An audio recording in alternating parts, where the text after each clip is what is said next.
Hi, everybody. Hi, Stanley. Love to see you again. Hello, Colin. Hope you're Hello. well. Hello. Hi, Linda, and also hi, Lisa. Welcome. Welcome, Lisa. Lovely to see you. And welcome, Linda, as well. Okay, so I'm going to let the room run for another minute or so. I'm a little bit late getting started today. You know, when you get somebody who calls you 2 minutes before you have to do something, and you think, do I answer this call or not?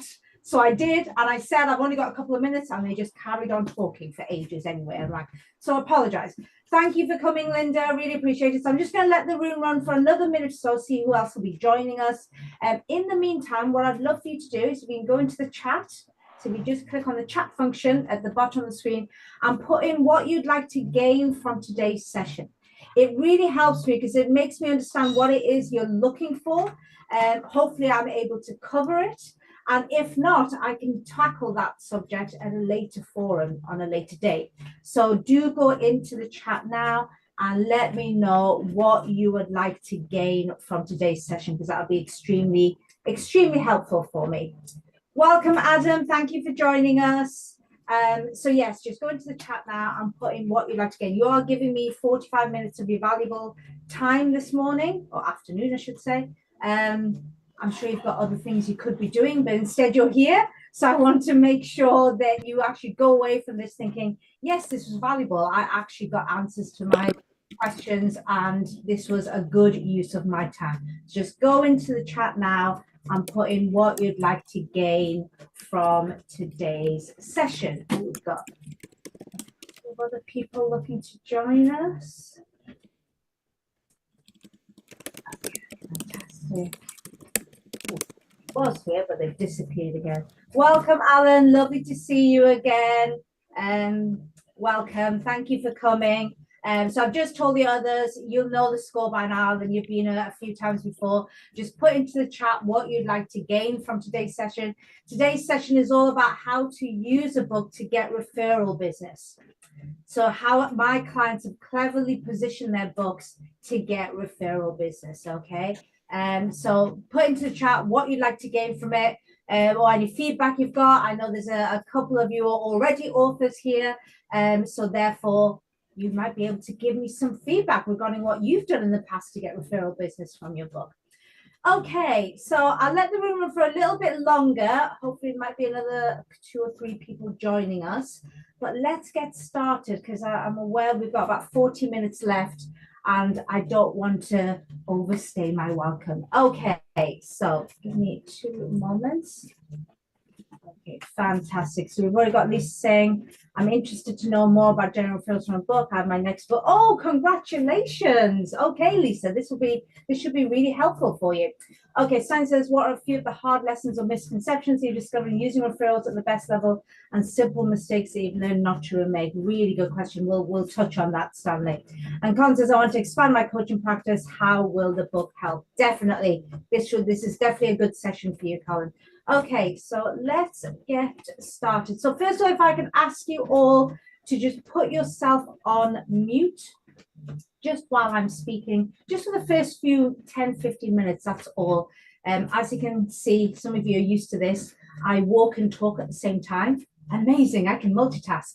However, loud noises might mean that I end up in the bookshelf and fall off the treadmill, something you don't want to see. So just for the first 10 minutes or so, if you can put yourself on mute, and it just means that won't happen. But obviously after that, well, that's when I do want you to come off mute and ask me any questions you want, give me feedback, talk, whatever it is that you need. So Linda's saying, I've had a problem with weight control for years as I have a few members of the family. My cousin found out she's allergic to animal protein since eating a vegan diet, lost 8 stone. That's amazing. I'm interested to find out more about becoming vegan. Okay, that's not what we're discussing today, Linda, but absolutely, I've been vegan now since 2012, and you know, I was given all the scare tactics in 2012. I was told I was going to wither away and die, and now I'm not getting enough protein or calcium. I'm still alive. It's 2024, and I think I'm doing really well. So I'm proof that, you know, being vegan does not mean being unhealthy. But yeah, we can discuss that. Okay, so let's get started. So let me first of all just find, okay, where is my share button? Okay, so can you all see this? If you just give me a thumbs up, because I know you can't, I won't be able to hear you. Excellent, fantastic, thank you. Okay, so let's get this started. Okay, so first of all, welcome to the Thought Leader Author Forum. We've got a few familiar faces, so they know how this works. We've also got a couple of new faces. So let me just run through how the Thought Leader Author Forum works. So the Thought Leader Author Forum happens every Wednesday at 12 p.m. at UK time, I should say, and it always comes in two parts. The first part is where we discuss the topic of the day. And today we're talking about how authors very cleverly use their books to increase referral business. There's 6 steps, okay? And then part 2, my favorite bit of every forum that I do is when it becomes a Q&A. You can ask me any questions, you can give me feedback, anything else you want to discuss. That is the best one. That's why it's a forum. I've done enough masterclasses and workshops. I'm lucky enough to get asked to do a lot of masterclasses and workshops for various different groups out there in the world. And I do enjoy doing them. But the reason why I created the forum, because I didn't just want to do a masterclass or a workshop. I wanted something where people can discuss amongst themselves and really create a hive mind. So that's my favorite part of the forum. So please do get involved. This isn't a just sit back and let the content wash over you kind of thing. This is a get stuck in, get involved, ask questions, give your feedback, give your experiences. That's how you get the most out of the forum. Okay. Oh, but another person is looking to come in. So just let them in. Okay. And also for attending today, you will get this workbook sent to you tomorrow by my assistant Joyce, who should be in the crowd today. She will send this out to you tomorrow morning. So feel free to scribble down notes if that's what you like to do. I know some people, they just scribble anyway. It's a way for processing content. So feel free to do that, but you don't have to. Just be aware that you're going to get a workbook tomorrow morning. My assistant Joyce will send this out to you tomorrow morning, and it'll go through everything we discussed today, plus a lot more in depth than what I can cover today. So you can, if you want, just sit back and just take this in. And also just to thank you for attending the forum today, you can pick one of these incredible causes and we will make a donation on your behalf. So it costs you nothing, not even a penny or a cent, but you can pick one of these incredible causes and we will make a donation on your behalf just to reward you for coming to the forum. So in fact, what I'll do, let me actually put this into the chat now. It makes sense for you guys to have this, so you can go and click. Okay, so there we go. So that's in the chat now. So do please go and click on that link. The hardest part here is just picking one of these incredible causes because they're all fantastic. But just pick one and we will donate on your behalf. And then you can go away thinking, well, I've done my good deed for the day. Okay, so make sure you do that. Okay, so let's get started. So earlier this week, I polled my audience on LinkedIn. People who've been to the forum before will know I love a poll. I love finding out what my audience are thinking. So I asked them, I said, do you know how to use a book to build your business network and gain qualified referrals? 42% said yes, which is good. When I ran this poll, I think it was the beginning of the year, it was low. It was around about 28%. So obviously there's been an increase, which is good. And I wonder if that's because people within my network they've been learning from me, which is wonderful to see. But still, more than half of people don't know how to use a book to build their business network and gain qualified referrals. And it's a huge thing. It is a huge thing. What I tend to find is that a lot of people want to write books. That isn't an issue, okay? It's not like insurance, for example. I also feel sorry for insurance brokers because they have a bit of an uphill struggle trying to get people to want to have insurance, because insurance is to insure you against bad stuff happening. Most people don't want bad stuff happening. Most people don't even think about bad stuff. That is why insurance can be a bit of a difficult sell. And that's why they tend to sell it in terms of usually scaring people and saying, well, what if the worst happens? What will you do? I tend to find when it comes to actually getting people to write books, it's an easy sell. Most people would love the idea to write a book. In fact, I rarely meet people who don't want to write a book. The problem tends to be that I'm working with extremely busy people. They tend to be business owners, brand owners, or directors at nonprofits. They're doing 60, 70, sometimes 80-hour weeks. They're working really, really hard. I've always said that business owners are the hardest working people because you will never work for someone else as hard as you work for yourself. I've never worked for anyone else as hard as I work for myself. You are your biggest taskmaster. So therefore, these people, their time is so finite that unless they can see exactly how their book is going to build their business, is going to build their profits, and is going to make a really big impact, then it just becomes something they put on the back burner, a pipe dream that they will get to at some point. And usually what happens is they never get to it. And this is why I'm such a big fan of showing people exact tactics on how to leverage your book. Because once you can actually see it and visualize it, then it's amazing how you find time to write a book. You will find time to write a book because you know exactly how you're going to utilize it once it's out in the world. So this is just a couple of comments that I got. I got loads of comments, but this is a couple of comments I got. So Keith got a book. In fact, I believe, yeah, I can actually see around in the corner of my, I've actually got his book on my shelf. So Keith is already an author. He says, I view my books as the most expensive business card. Very expensive in comparison, very powerful when used well. So he's already got an understanding of how to use these books. Yeah, you do use them as business cards, and they're far more powerful than any business card you could ever have. Rick says, great insight on leveraging books for business growth. I've always been curious about practical strategies for using publications to expand networks. That's what you're going to get today. Okay, because a lot of people understand that writing a book does give you credibility and authority in a particular field, but they don't know the exact things to do, how to leverage a book to build your network and get referral business. So let's get stuck in. So this is what I call my referral revenue engine. Now, if you've followed me for any amount of time, some of you will know that I'm neurodivergent. It's a bit of a minor miracle that I'm walking and talking at the same time. I wasn't able to do this about a year ago. So with a neurodivergent brain, my brain is scattered. I have elements of ADHD. I'm dyspraxic. So my brain can be very scattered and it struggles to keep a rein of everything and remember things. Memory is a huge problem for me. So from an early age, I started to create phrases and mnemonics and alliteration and things to help me just remember stuff, because otherwise my brain's a bit of a sieve. What was fantastic is as I started to put together these systems and strategies as a publisher, I noticed that people who weren't even neurodivergent would appreciate this because it helped them remember things. So you'll notice in my referral revenue engine, I've got the 6 F's. And that way, if you remember the 6 F's to getting referral business using a book, hopefully you'll remember these, okay? So let's go through them one by one. So the first one, or step one, first F, if you want to think of it that way, is free. This is I would say, the most fundamental F out of all the 6 F's. I'm amazed how many authors I meet who've written a book for personal branding, for thought leadership, to get their mission and their values out into the world in a big way.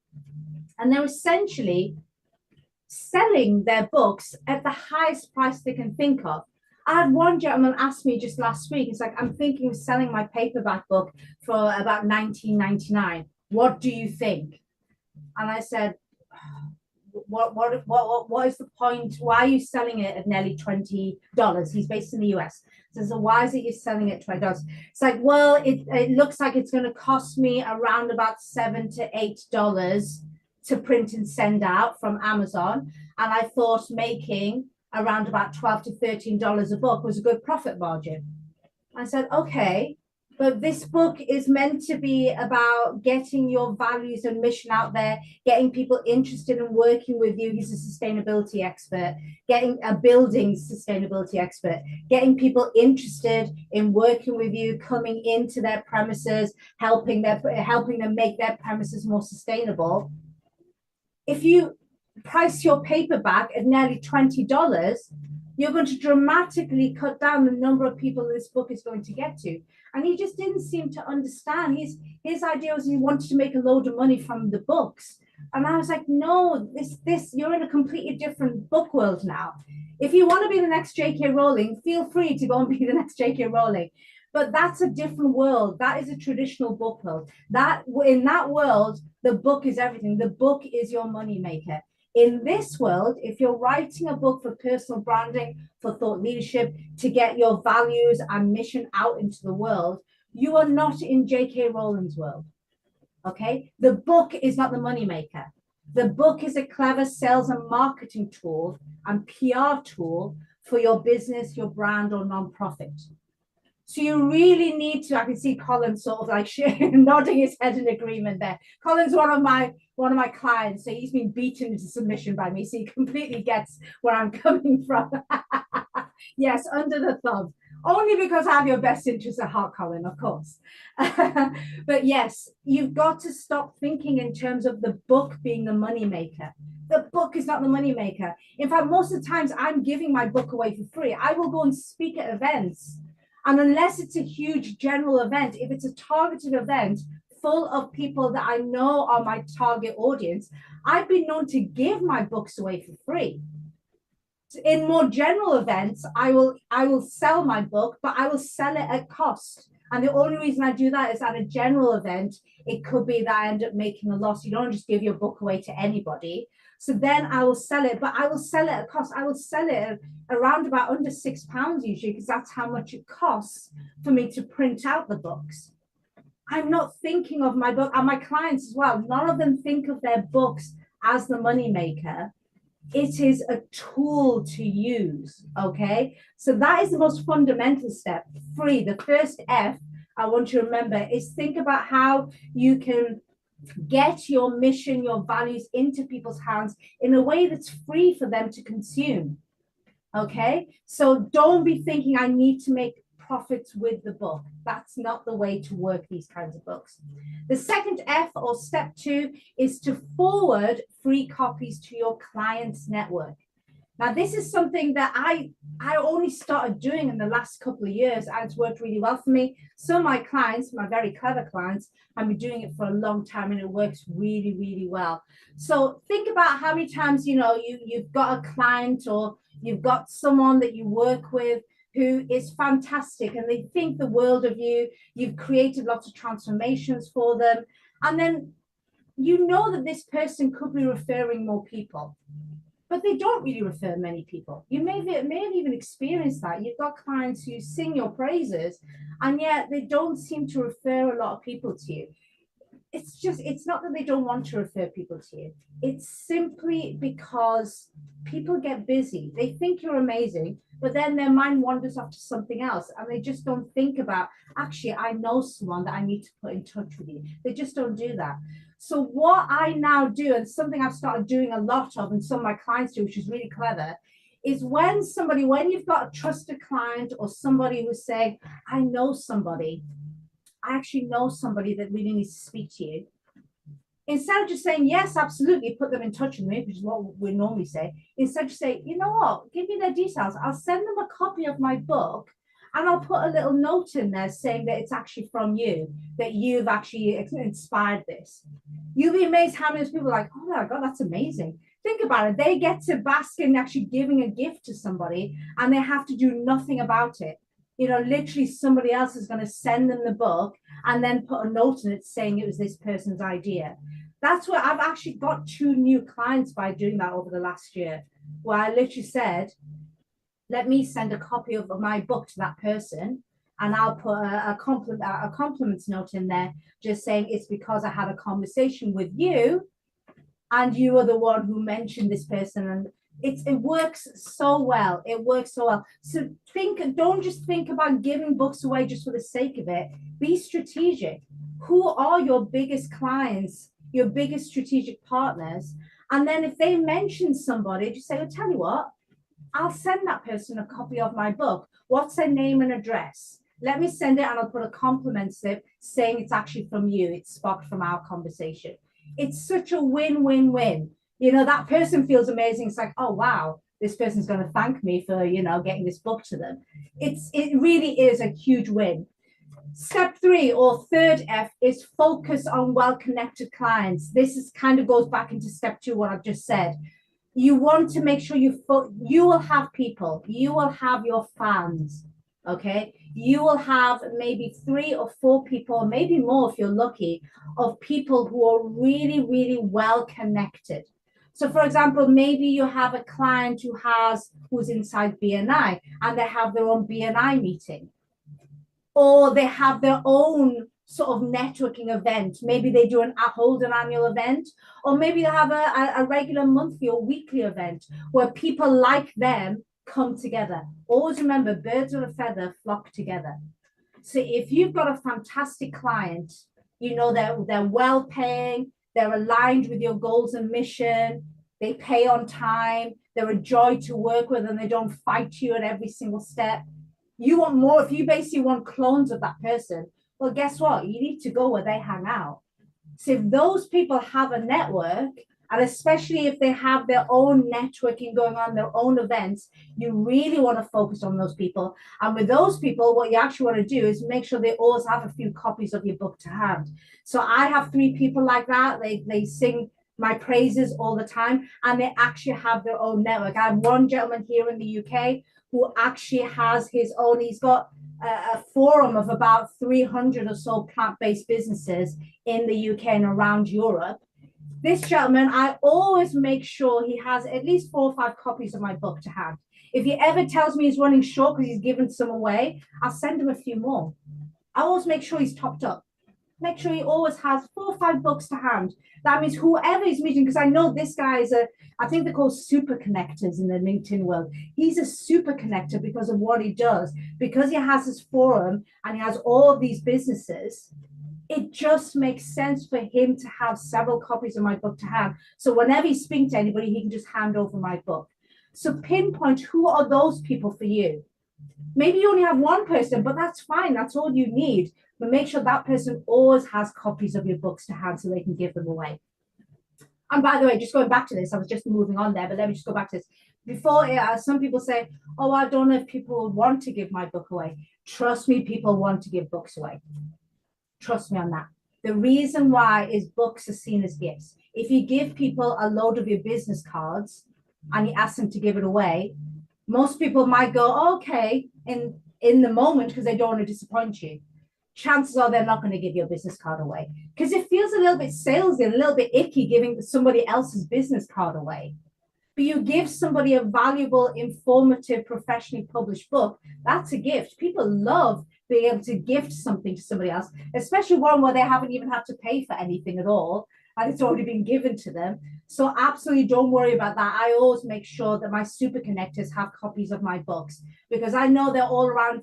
I mean, that gentleman right now, he's off to an event, a whole weekend event, but there's going to be loads of vegan and plant-based business owners there. And I know he's going to take a load of my books with him. He always does. And he always, whenever he talks to somebody and he thinks, this person really should write a book, he gives my book away to them. And he gets loads of thanks for it, and he didn't even have to pay for the book. Okay? So pinpoint who those people are.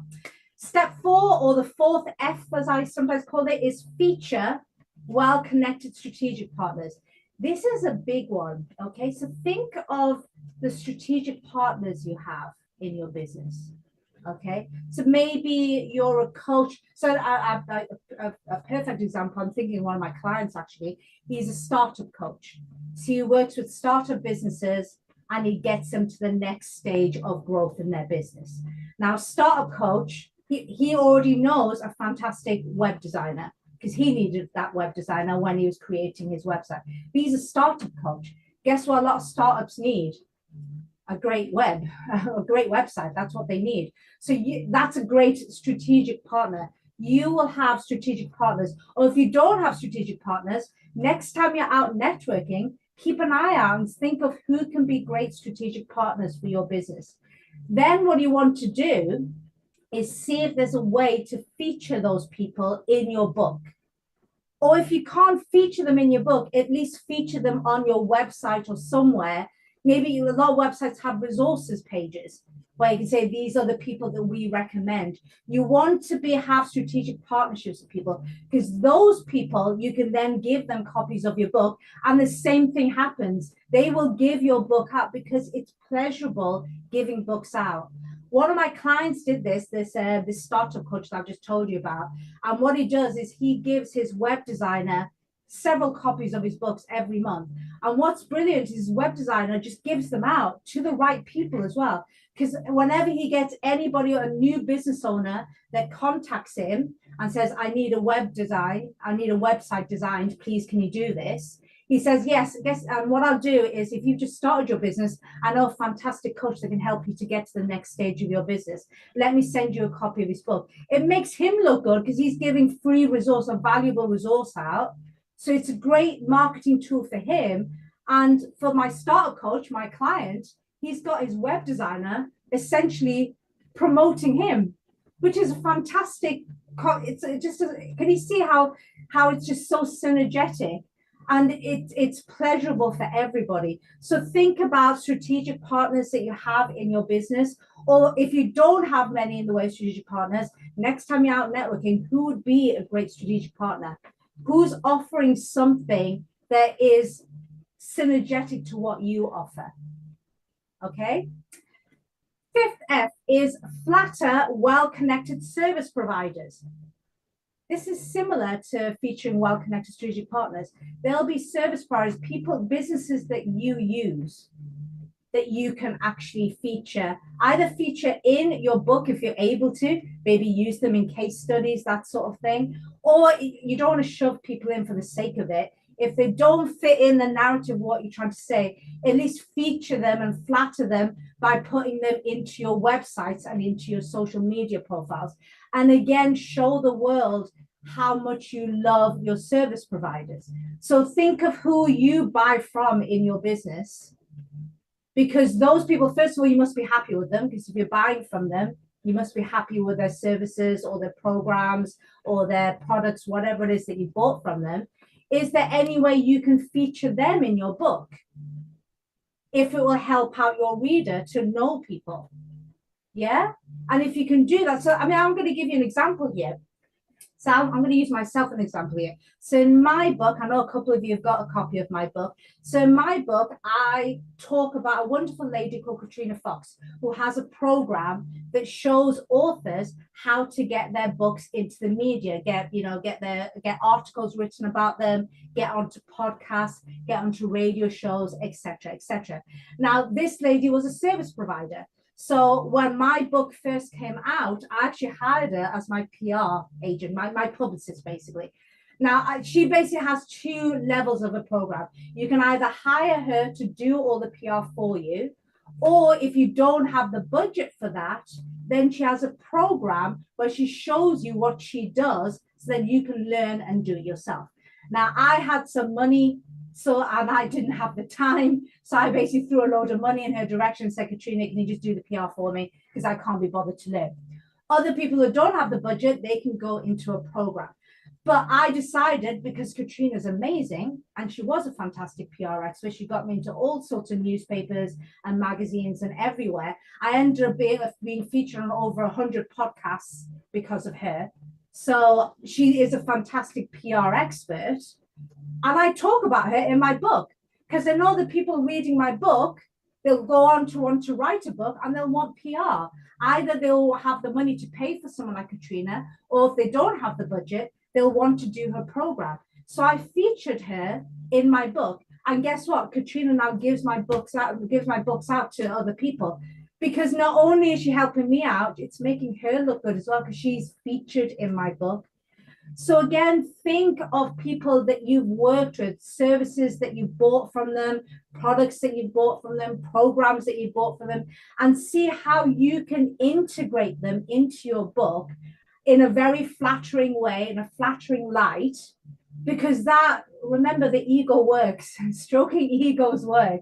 If you put someone in a nice way into your book, they're more likely to share your book with other people. And always remember, birds of a feather flock together. So you definitely want to entice those people to talk about you and share your book as a resource. Final step, or final F number 6, is franchise your book. Now, this is the only one I haven't done yet. So I'm going to admit I haven't done. This is the one, I would say the next level one, the ninja one, if you want to call it that. Only 2 of my clients have done this. But when they have done it, it's been wow. And I remember the very first client who told me that he was doing this. I didn't even know this was a thing. So he was teaching me. So he'd written this book. It had been published for, I think, around about 9 or 10 months at the time. And he came back to me and he said, I'd like to do a different version of my book. And I went, okay. I thought, it's like, it's a bit early to be having a second edition already. It's only been 9 or 10 months. But okay, maybe he wants to do a second edition. He said, no, I don't want to do a second edition. I want to do a version of my book for a very specific event that I'm doing. I just thought, oh, tell me more. And then he told me that he's been asked to speak at this really prestigious event. And this event is pretty much just going to be full of his target audience. So what he decided to do was pretty much keep his book as it is. 95% of it was the same content, but he just changed a few bits of it to fit the theme of the event. And what he got to do is he got the CEO of this organization to do the forward for the book. So instead of the original forward where he had somebody else do it, he just took that forward out and had the CEO of this organization write the forward to this version. So it's not a second edition. And this is what I mean by franchising your book. It's not a second edition of your book. It's almost like a parallel version of your book that you specifically create for an event. Now, I've never heard of this. And when this client told me, I was like, wow, this is interesting. And what he wanted me to do was he wanted my team to typeset it again, because obviously the new content needs to be in there. And he wanted a slightly different front cover with the logo of that event on there. So that's what he came to me for. I stayed in touch with him to find out he picked up 23 new clients from that event alone. And that was, I think he would have picked up a load of clients anyway, but I don't think he would have picked up that many, because he completely aligned himself to that event and to get the endorsement of the CEO of that organization to write the forward for him. So I hope you can see this really is ninja level. I haven't done this yet. I do hope to do this at one stage. And eventually when I do it, of course, I'm going to come back to you and give you my results and be honest about how it worked for me. But I've now had 2 clients do this where they created a specific version of their book for an event. And it's worked very, very well for them. Very well for them. It does take a little bit of time and effort, but not a huge amount. Remember, you're not writing a new book. It's going to be pretty much the same book, just tweaked and changed a little bit to suit the theme of that event. Okay, so that is next level. Like I said, I've not done this yet, but my 2 clients who have done this, they reported that they just did so well with it. Keep an eye out. What events could you speak out, or what things could you do where you can create a specific version of your book? And the wonderful thing is, if you're working with people like Amazon or Ingram Spark, these print-on-demand platforms, you can do that. There was a time when you couldn't do that. You couldn't have different versions of your book. You are now allowed to have different versions of your book, specific versions for different events. So especially if you're published on someone like Amazon, you can take advantage of this, okay? So let me give you an example of someone who's really worked the referral revenue engine and done incredibly well. In fact, the only thing that Sandra hasn't done is she hasn't done the franchise, the last F. But she's been talking about it, so I've got a funny feeling she'll be doing that very soon. But she's definitely done free, forward, focus, feature, and flatter. She really has taken it to the next level. She's really put this into focus. In fact, she did a fantastic with her book. Just to give you a bit of background, she is a copywriter, so she writes online content for plant-based and ethical businesses around the world. Okay, so that's what she does. So her first thing that she wanted to do is she wanted to write a book that showcased what a wonderful writer she was. So that was great. But the amazing brainwave she had is she wanted a book that showed ethical or plant-based businesses how to market their business. Okay. Now she could have just written a book because she's very experienced on this. She could have just written a book, but she decided instead of doing that, she was going to go out and find all of these businesses around the world and interview them and then feature them in her book. I thought this was so clever, because by doing that, she now had a built-in marketing team for her book. When her book came out, it was no surprise to me that it became a bestseller, because all the businesses that she had featured in her book, of course, were telling their audiences, hey, we've been featured in this book, you should go and buy it. See how powerful that is? She really took it to the next level. She really thought about how can I feature all of these people in my book so then they become the ambassadors for my book. So now you're tapping into all these other people's audiences. So you can see how the referral revenue engine really works when you see your book as a tool instead of just a book. Okay, I showed you a comment previously where Keith had said, you know, it's like a business card, but the best business card ever. It can be so much more than a business card. It's all about being strategic and thinking about who you work with and how you can feature these people. And it's one of the reasons she's ended up on national TV in Canada. She's based in Vancouver, and recently she as you can see, look at her.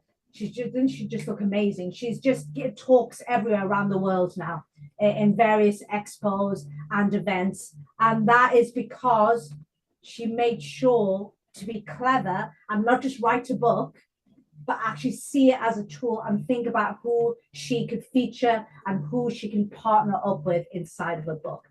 So I hope that's given you some insight. Let me just come out of this. I'd love to hear your thoughts. Okay, so Linda says, got to get Mam's lunch, so we'll be multitasking. Yes, I know. You do that. You do that, Linda. I know that's what we have to do. We have to multitask, don't we? Okay, so Lisa says, love this idea. I don't know what you were referring to, Lisa. What's a PR lady's name and website, please? Okay, Lisa. So that is Katrina Fox. Let me see if I can find. I think she may have stopped doing PR now, though. That's the only problem. But let me see if I can find Katrina Fox. I think now she's moved into branding, but she's still worth having a chat to. So let me find her details.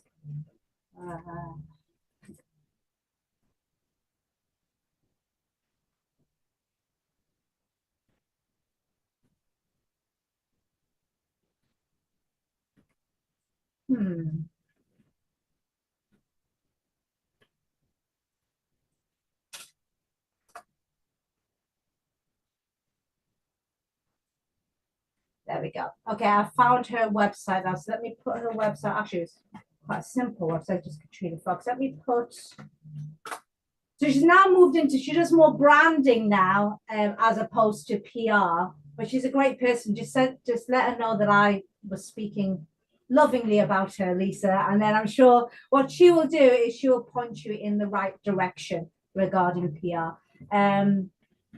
Where are you based again, Lisa? Take myself off mute. Hi, I'm down on the Dorset coast. I know somebody. So there is somebody else that I can send who definitely is still doing PR.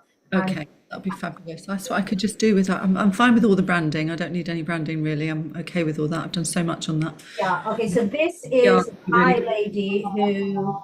There we go. Let me just put this into the chat now. So this is who I rely on to do PR for my clients if they're looking for, especially those who are sort of in the ethical, sustainable sphere. So there's Karen, who's fantastic. So she's probably a good person for you to connect with. Karen, is that Mad Promotions? Yeah? Mad Promotions, which isn't mad. It's actually Mad is Make a Difference Promotions. A lot of people go Mad Promotions. Why don't want mad? Why don't want crazy promotions? No, Mad is actually an acronym for Make a Difference. So she really does focus on business owners who are actually making a difference with their brands. That's what she wants to do. But tell her I sent you. She's a fantastic lady. I will. Thank you. That's really helpful. Excellent. So any thoughts, any ideas, or any questions? Actually, let me go through some of, Henry says, as you know, I'm the king of the ebook to be as environmentally friendly as possible. How much I handle the F's from an ebook perspective? Very, very good question, Henry Cameron. Okay, it all still works. All of the F's still work because you can still feature strategic partners. You can still focus on well-connected clients. You know, you can flatter service providers. So you can still, they all work. And you are able to create, if you really want to go to that sixth high level franchise level, you can still create. That's the beauty of self-publishing, in that you can create different versions of your book. So you can still do that. Is it as powerful well, you know how I feel about this, Henry Cameron. I completely agree with your ethos that, having ebooks is far more sustainable. But sadly, there is something, I don't know what it is. Actually, I do know what it is. I think what it is as we get more and more into the online world, there's always a backlash to everything. It's like there's always like a what's that saying? Equal. I've forgotten now. This is going back to like my school days, and I've completely forgotten. But something about it as an equal and opposite reaction to everything. So the more we go into the online world, I'm noticing that people do. There is a joy of having something tangible, of owning something. So there is something very powerful about having a book that you can give to people. And I've noticed it, especially with my strategic partners and people who give books out for me. If I give them 4 or 5 copies of my book, those books inevitably end up in the hands of their network. Whereas if I give them a link and say, hey, you can give people this link to download my ebook for free, far fewer of those links end up, there's just something about, I guess it feels like a real gift if someone hands over a book to you, go, oh, thank you, that's really nice of you to think of me. You don't get that same feeling if someone gives you a link for you to go and download an ebook. There's that little bit of separation, I guess.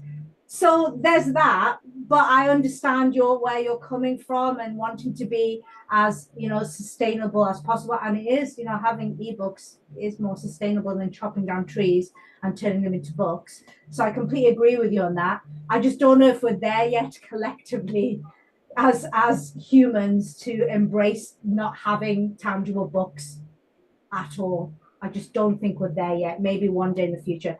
But I hope you can see all the F's still work. You want to make sure your ebook, if you just have an ebook, you want to either give it away for free as much as possible, or have it, I think on Amazon, you have to, the lowest price usually is 99 cents or 99 pence. So you do have to, but then if you're part of their KDP Select group, then every 90 days, you're able to give your book away for free for 5 days for every 90-day rolling period. That's really good as well. So think about, I think we talked about this last time, didn't we, Henry Cameron? You can actually think of when you can do special offers. So on your birthday or your son's birthday or something like that, you can say, hey, so to celebrate my son's birthday, and my book is free for the next 24 hours. And that gets a rush of people going to get your book. So there's things that you can do. But yeah, it all still works, but you just might find that they don't work as well for you as if you had the physical copies of the books that people can actually give away. Does that make sense? Thank you. Any other, let me just go back to what you guys said in the beginning, because I want to make sure I covered everything. So you said you're interested, so Lisa said, interesting. Has that helped you, Lisa? Has that given you more of an understanding? I know in your case, some of those things you probably can't do now, because obviously your book is now ready, so you can't now go back and start featuring people because it involves rewriting things. But can you see how you can do the other elements and get people to use your book as a great referral tool? Yes, absolutely. So I've already published another couple of books previously, and I focus very much on just selling the books and just using that as a means to generate the expert status, really. Yeah. And it has worked in bringing in clients, but I can see how, the point that I made, that I said, I love this, that was actually to give my books to the clients who sing my praises, so that and send them out to their network with a little note. I thought I can see how that would work really, really well, because I completely agree. Giving somebody a book is a tangible gift that really does kind of mean something to them. If they almost makes them feel indebted to you a little bit, because you've given them this gift. And of course, your book has to be a great book.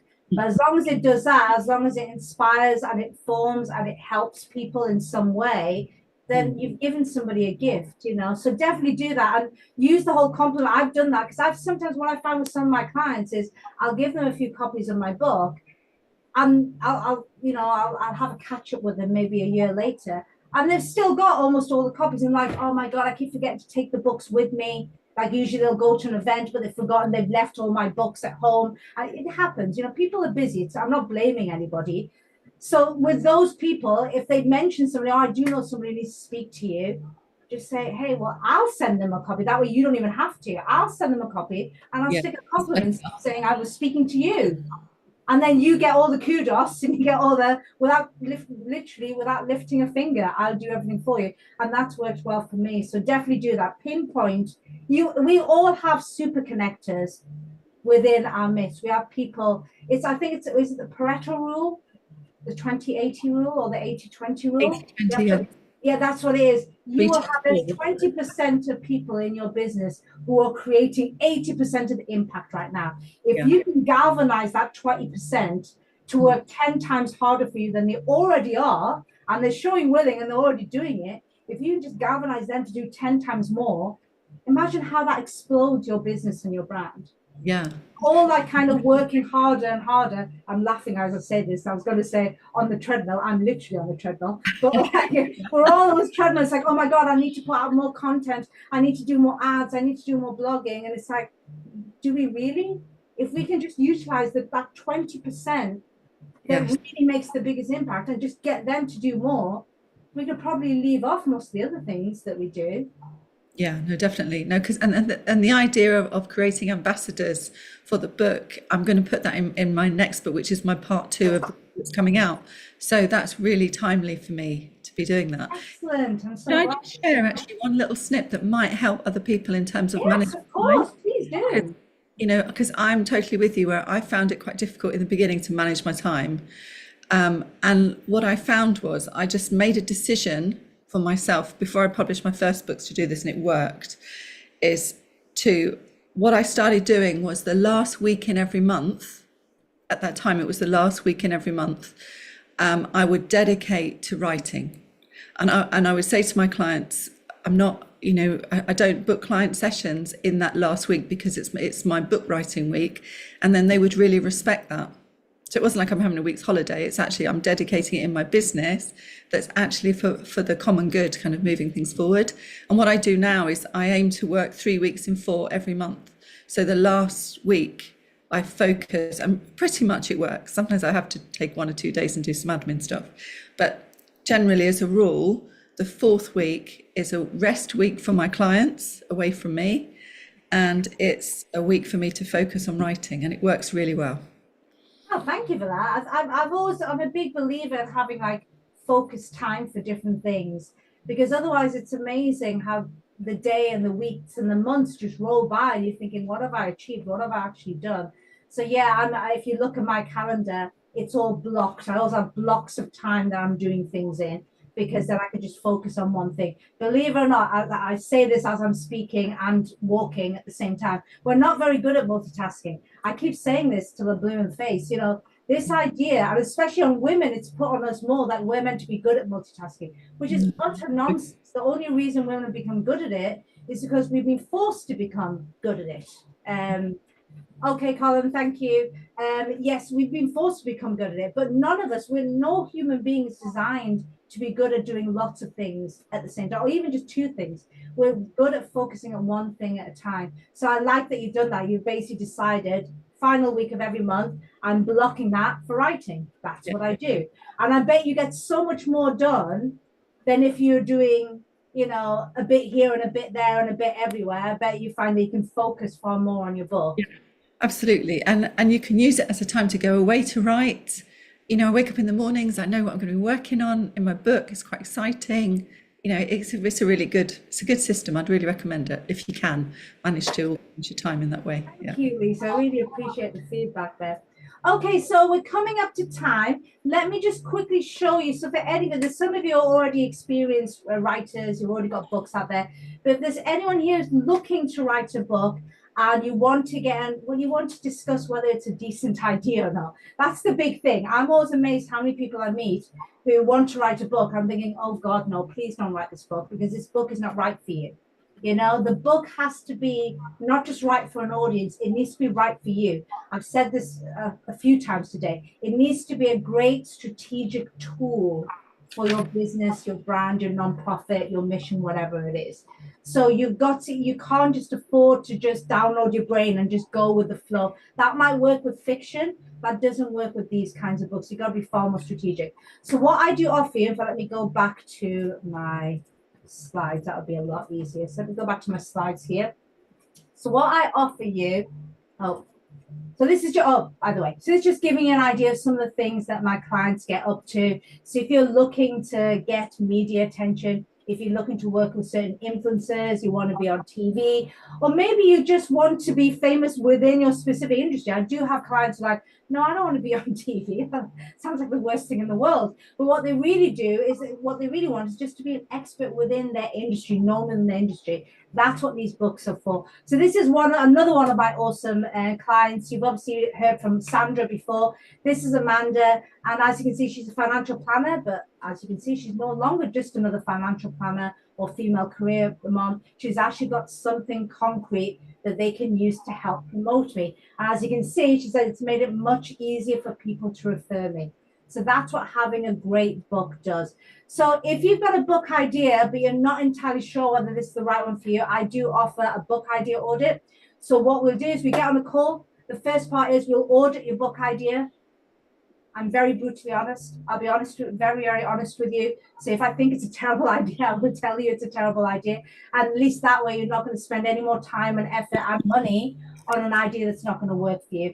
I've published 8 books myself, 7 as a ghostwriter, 1 as an author. I just published my 47th author about 2 weeks ago. I'm working with 12 authors. Currently, Colin, who was just on the call before, he's one of my clients. He'll be publishing, we hope, in the next 2 to 3 months.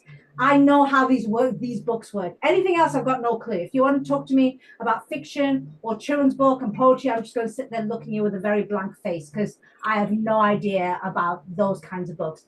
But if you're wanting to write a book that makes people think, wow, this person really knows what they're talking about on this subject, this person is the authority, the thought leader on this subject, those kinds of books I know lots about. So I will be very honest with you. If you have a terrible book idea, I will tell you it's a terrible book idea. And maybe we can even brainstorm good book ideas together. Part 2, we'll look at what processes will help you succeed. So we'll figure out what you should be doing, and then we'll work our way backwards and work out the steps for success. And the final part, only if we both feel that we can work together, then I will show you my program, the Thought Leader Ecosystem. That's when we can talk about things like how long it takes, how much it costs, etc., but only if it's suitable. Okay, so if you want to book one of those, in fact, let me actually go here and you can actually see. Here we go. So in fact, let me put this into the chat right now. So if you are looking to book some time with me, just go and do that in there. So all you do is you'll come to this page, just scroll down. By all means, do watch the video. It's just short 5 minutes showing you exactly what you'll be getting inside this call. And then you know how this works. You just simply find time that suits you. I don't have a huge amount of time this week, but I should have more time next week and the week after. And then just input your details and book some time in. I'd love to speak to you about your book idea. I'm on a mission at the moment to try and get rid of crappy book ideas because I see so many. I've met so many people who've spent time and effort and money writing a book, and the book is just wrong for them. It's just completely wrong for them. And I hate that because they've put all that time and effort and money into it. So let's make sure whatever idea you've got is actually an idea that's got legs and it's actually going to work for you. Okay, so we're coming up to the top of the hour. I can hang on for a few more minutes. Does anyone have any more questions or any more feedback? Or are we all done now? Excellent. So I hope you got what you needed from this. If you do have any follow-up questions, please do just send me an email. And yeah, thank you so much for joining me, and I hope to see you in a future forum. Thank you, Lisa. Thank you for coming. Really appreciate it. Thank you, everybody, and have a wonderful rest of the week, and I'll see you soon. Bye.